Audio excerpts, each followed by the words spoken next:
2024 সালের 5 আগস্ট ছাত্র জনতার গণ অভ্যুত্থানের মুখে শেখ হাসিনা ক্ষমতা ছেড়ে ভারতে পালিয়ে গেছে। এরপর আওয়ামী লীগের অনেক নেতা অবৈধভাবে সীমান্ত পাড়ি দিয়ে দেশটিতে আশ্রয় নিয়েছেন। বর্তমানে দিল্লি ও কলকাতায় দলটি পার্টি অফিস খুলেছে বলেও বিভিন্ন গণমাধ্যমের সূত্রে উঠে এসেছে। সাবেক স্বরাষ্ট্রমন্ত্রী আসাদুজ্জামান খান কামাল সহ ভারতে দলটির পার্টি অফিসগুলোতে দলের নেতাকর্মীরা নিয়মিত মিটিং করছে বলেও জানা গেছে। তবে দেশের বাইরে পালিয়ে থাকলেও ফ্যাসিস্ট হাসিনা ও তার সহযোগীরা আওয়ামী লীগকে আবার ক্ষমতায় ফেরাতে নানা ষড়যন্ত্র চালিয়ে যাচ্ছে। সম্প্রতি দিল্লিতে একটি গোপন বৈঠকে মিলিত হয়েছে হাসিনা এবং এস আলম গ্রুপের চেয়ারম্যান সাইফুল আলম মাসুদ। বৈঠকে তারা আওয়ামী লীগের পুনর্বাসন নিয়ে আলোচনা করেছেন বলে দেশের একটি জাতীয় দৈনিকে প্রতিবেদন প্রকাশিত হয়েছে। গোয়েন্দা সূত্রে জানা যায়, বাংলাদেশকে অস্থিতিশীল করতে আওয়ামী লীগকে ক্ষমতায় ফেরানোর উদ্দেশ্যে হাসিনাকে 2,500 কোটি টাকা হস্তান্তর করেছে সাইফুল। আগামীতে আরও 2,000 কোটি টাকা দেওয়ার আশ্বাসও দিয়েছেন তিনি। এসব অর্থে অন্তর্বর্তী সরকারকে হঠাতে তৈরি করা হচ্ছে ভয়াবহ নাশকতার ছক।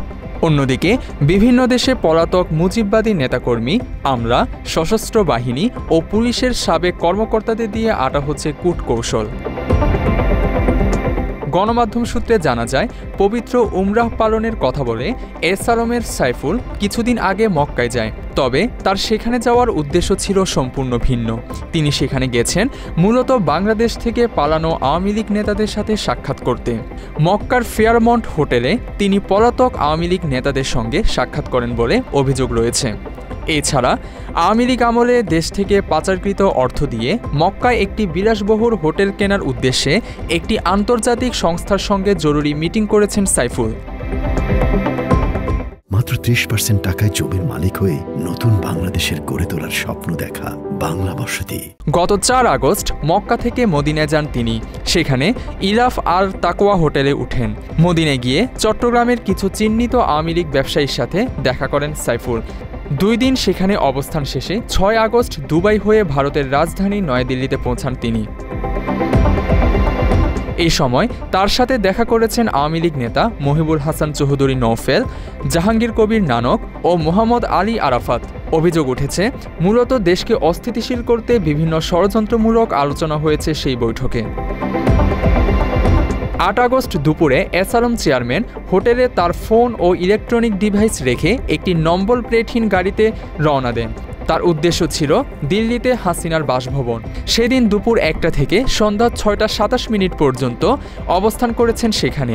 এ সময় ভারতের বেশ কয়েকজন উচ্চপদস্থ কর্মকর্তাও সেখানে উপস্থিত ছিলেন। এই বৈঠকে হাসিনা বাংলাদেশকে অস্থিতিশীল করে ক্ষমতায় ফিরতে তার দীর্ঘদিনের লুটপাটের সহযোগী এস আলমের কাছে 4,500 কোটি টাকা চেয়েছেন বলে জানা গেছে। এস আলমও 2 ভাগে এই অর্থ দিতে রাজি হয়েছে।